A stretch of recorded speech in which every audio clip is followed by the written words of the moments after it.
के बाद से 4 बार तक हो चुका है। पता नहीं मोदी जी प्रशासन चला रहे हैं कि अपनी व्यक्तिगत कोटरी बना रखा है देश को। और इसके पहले शुरू करते हैं नृपेंद्र मिश्रा, उनके लिए कानून बदला गया। पीके मिश्रा जी का कई बार टेन्योर बढ़ाया गया, डोभाल जी का भी बढ़ाया गया। इनको क्या देश में अधिकारी मिलते ही नहीं? तो एक कोटरी है, एक कोटरी के माध्यम से चला रहे हैं, एक ग्रुप है। वरना रिसफलिंग होना जरूरी है और नए लोगों को मौका देना चाहिए। तमाम सारे टैलेंट है, लेकिन आश्चर्य होता है कि पहले बार ऐसा हो रहा है इस देश में कि जैसे 140 करोड़ के देश में कोई सिक्योरिटी एडवाइजर नहीं है, इतने आईएएस पढ़े हुए हैं और भी सर्विसेज के लोग हैं, वो कैबिनेट सेक्रेटरी या सेक्रेटरी लायक नहीं है। ये क्या है भाई? ये तो अपना एक ग्रुप है, group of the people who are running the country. ये तो देश के लिए ठीक नहीं है, डेमोक्रेसी के लिए ठीक नहीं है। और परफॉर्मेंस कैसा है? 370 धारा हटाने के पीछे यही लॉजिक थी कि वहाँ शांति कायम हो जाएगी। कौन सी शांति कायम हो रही है? धड़ाधड़ वहाँ पर आतंकी घटनाएं हो रही हैं। सर, आरएसएस कैसे देख रहे हैं इस पूरे आरएसएस और बीजेपी के रिश्ते? नहीं, आरएसएस तो बीजेपी के रिश्ते में खटास जरूर आई है और इन्होंने तो आरएसएस को भी एक तरह से किनारे लगा दिया है। अब इंद्रेश कुमार जी जब विपक्ष में थे तो ज्यादा वैल्यू थी और जितने संघी थे या हिंदुत्व के आवाजें थी करीब करीब सबकी लुप्त हो गई। चाहे वो रविशंकर हैं, आर्ट ऑफ लिविंग वाले। जब कांग्रेस का हुकूमत थी इस देश में तो विदेश से आते थे तो ऐसा लगता है कि रविशंकर जी आ रहे हैं देश में, अखबारों में छपते थे। रामदेव की बात है या शंकराचार्यों की बात है और आरएसएस के भी तमाम सपोर्टर्स का आज दो की ही आवाज है। तो इनको गायब तो कर दिया, चर्चा से गायब कर दिया, अखबारों से गायब कर दिया और जो शक्ति सरकार की थी उससे भी वंचित उन्होंने किया है।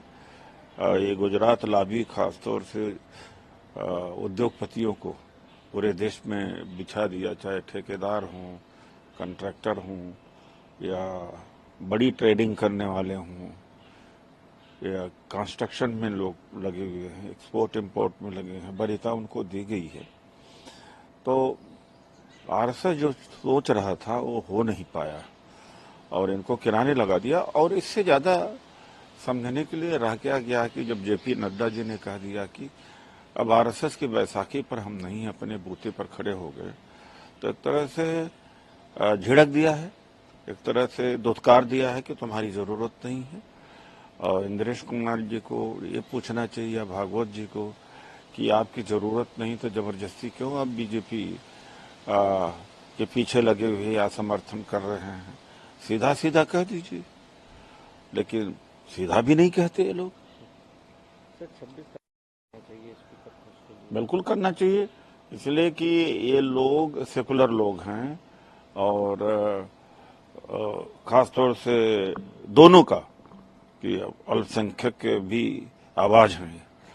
तो सबसे पहले तो इनको मांग करना चाहिए कि हेमंत सोरेन और अरविंद केजरीवाल को जेल से रिहा करें।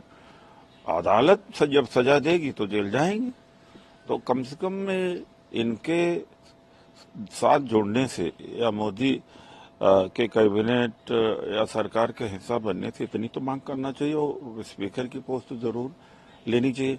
मुझे तो नहीं लगता कि जेडीयू या टीडीपी को कोई महत्वपूर्ण स्थान कैबिनेट में दिया गया। ज्यादातर तो मंत्री वही रिपीट किए गए, जो पावरफुल मंत्रालय हैं एक भी बीजेपी के बाहर नहीं है। पता नहीं ऐसे कैसे हुआ है, तो कोई न कोई बात होगी। तो मैं उम्मीद लगा रहा हूं या लोगों ने अंदाज लगा रखा है कि टीडीपी जरूर स्पीकर की पोस्ट लेगी। सर नीट एग्जाम को लेकर काफी विवाद चल रहा है। धर्मेंद्र प्रधान ने ट्वीट करके कहा राफेल में कोई एविडेंस नहीं मिला है, लेकिन जेपीसी नहीं बैठा थे। पेगासस में सरकार ही पेगासस खरीद सकती है, उसके बारे में भी इन्होंने डिनाई कर दिया। और अडानी के मामले में भी इन्होंने अपना हाथ खींच लिया कि हम उसके पीछे नहीं है। उसी तरीके से नीट का ही एग्जाम नहीं, तमाम सारे एग्जाम में ये ऐसा हुआ है, पर्चे लीक हुए हैं, छात्रों का जीवन बर्बाद कर रहे हैं, नौकरी वैसे ही खत्म कर दिया है इन्होंने। जहां अति आवश्यक नौकरी है वहां तो बचा है, बाकी तो सब बेच बाच रहे हैं। और 30 लाख सरकार में नौकरियां पड़ी हुई है, उसके ऊपर भर नहीं रहे हैं। ऊपर से नीट का जिस तरह से पेपर लीक हुआ है, और यही नहीं तमाम सारे पेपर लीक हुए। ये मोदी सरकार में ही क्यों ऐसा हो रहा है?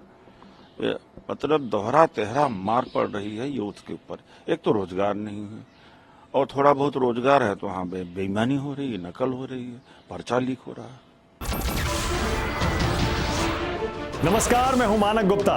अगर आपको हमारा ये वीडियो पसंद आया हो तो इसे लाइक और शेयर जरूर करें, और हाँ, हमें सब्सक्राइब और फॉलो करना ना भूलें, ताकि आप देश और दुनिया की कोई खबर मिस ना करें। तो जुड़े रहिए हमारे साथ और देखते रहिए News 24।